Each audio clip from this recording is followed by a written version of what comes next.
2022. There is more to the story of the 13-year-old boy shot off the back of his father's motorcycle 2 days ago in Maine Giot village while fleeing a Junta attack in Canute Township of Sargaying region.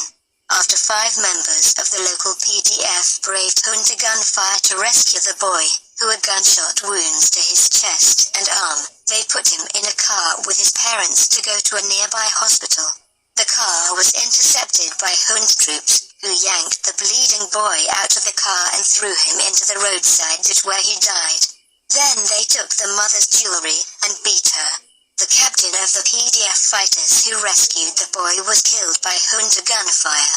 After that attack on Maine Giot village, the returning Junta troops were drone bombed by a specialized PDF yesterday. 7 were killed and 18 wounded. A number of villagers are still held hostage by the Junta troops, and it is unknown at this time whether they will be the subject of another massacre. Ethnic regions. In Kathulai, Karen Nation, Dupla District, Mayawadi Township on Burmese maps, Junta troops tried to enter Shui Amiling village from their base at Ukrita on the Mayawadi Vorvle road yesterday, and were fired on by the breakaway Karen force calling itself Kathulai Army. The troops were hit by 2 rocket-propelled grenades and some landmines. A company commander and a soldier are known to be hit, but other casualties couldn't be ascertained yet. The Junta then fired mortars at the Karen forces and retreated. Further west in Dupla District, another battle broke out today in southern Kortree, Karake Township between Junta troops and Karen Army Brigade 6 soldiers. The Junta evacuated casualties in several vehicles, but the numbers aren't known yet. Further south, someone threw grenades at Junta admin offices in Pearthonshu in Kyain Sikchi Township. In Kachin State, the Kachin Army attacked a pro-Junta ethnic Lisu militia camp in Wangemore Township this morning for an hour before dawn, killing 6 and wounding more than 20. The Kachin troops were able to overrun the camp and capture some weapons. In Kitkai Township, northern Shan State on Burmese maps, a fierce battle is in its second day as 200 Junta troops force their way in, firing mortars in all directions, injuring civilians. 8. Shin Defense Forces attacked 3 Junta posts simultaneously in Kanplit yesterday, killing 2 police and 2 soldiers and injuring 1. Shin forces have also attacked the Junta camp at Reed Koda on the Indian border for the past 2 days. In Mont State, a PDF in Mutton Township bombed a Junta vehicle yesterday, causing 3 casualties, although the nature of them isn't known. In Yi Town, a PDF opened fire inside the police station, killing 3 Junta officers today. Junta Scorched Earth Village Terrorism Campaign. The destruction and carnage in Canute Township of Sargaying region continued today with an attack on Letpanachla village. At least 5 people were killed and troops and Pusorhi thugs burned and looted houses. An old woman was burned alive in her home. Another victim was a young man who worked to send food to nearby refugees. In Sargaying Township's Mu Mandalay village, which was attacked by Junta troops yesterday, 60 residents were kidnapped by the troops, and 4 are known to have been murdered already. A local source says they are killing the men first, as they have done in other massacres in Sargaying region, and more than those 4 have died. In Sargaying Salingyai Township, troops invaded Reka village today, looting and burning over 100 homes and abducting 2 11-year-old children. People's Defense Forces, PDF stash. In Sargaying region, another PDF drone bombing video emerged of a July 26 double attack on pro-Junta Pusorhi thugs in Zifayukon village, Shwibo Township. 2 bombs were dropped on the terrorists as they sheltered from the heat under trees. 6 were killed and others injured.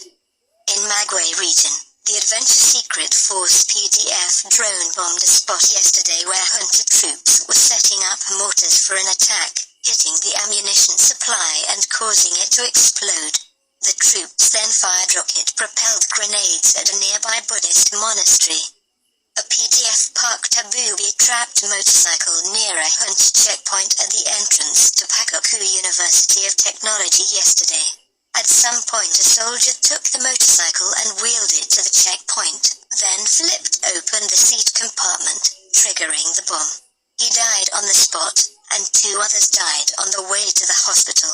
3 others have injuries to their eyes. The PDF says the attack is payback for the hanging of the 4 martyrs on Saturday. In Myang Township, a PDF clashed with some junta troops on a scouting mission. 4 troops were killed but 2 PDF fighters also died. People's Spring, in Pakoku Township, a junta scout masquerading as a civilian was killed by a PDF yesterday. Then today, about 100 junta troops left their base in Pakoku to go to Myang Township and were hit by 2 roadside bombs and then PDF mortar fire, causing extensive casualties that are yet to be counted. 2 vehicles evacuated the dead and wounded. The junta troops stopped and are firing their weapons in all directions. In Mandalay region on the Irrawaddy River, bordering Zagaring region, an alliance of PDFs attacked junta troops yesterday in Sinkying, killing 8 and wounding at least 20. The battle spread to both sides of the river, in Wedlet Township of Zagaring region.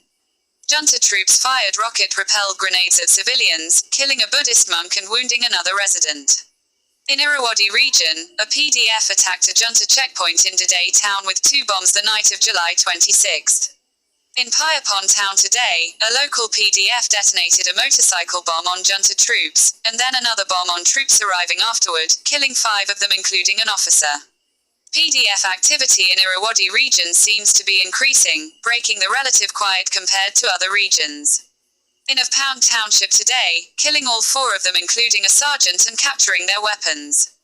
Urban warfare in Yangon, an urban PDF bombed 2 police stations in Thakata Township last night. There were casualties but the number isn't known.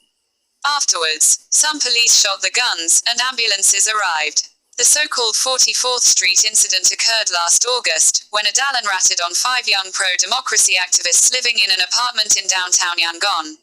Junta troops then chased the youths up onto the roof of the building, where they leapt to the deaths rather than be kidnapped and tortured to death by the troops. Other members of the youth group fled the city for many months, but they have returned, and today they assassinated the Dalan responsible for the 44th Street incident. Several PDFs have had to cancel planned attacks lately due to the risk of harming civilians who strayed close to the junta targets.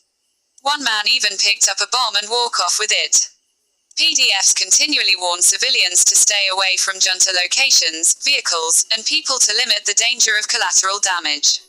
Civil Disobedience Movement (CDM). CDM doctors from urban areas, calling themselves the Ray Medical Movement, have set up a mobile surgical unit in a liberated area of Karenni State, called RX 622. The clinic receives funding from the National Unity Government and the Interim Karenni Government (KSCC). It performs life-saving surgeries, most notably on fighters and civilians wounded by the junta's constant attacks. Nearly 20 junta troops were killed in the immediate aftermath of the murder by hanging of the 4 pro-democracy martyrs, announced on Monday, July 25.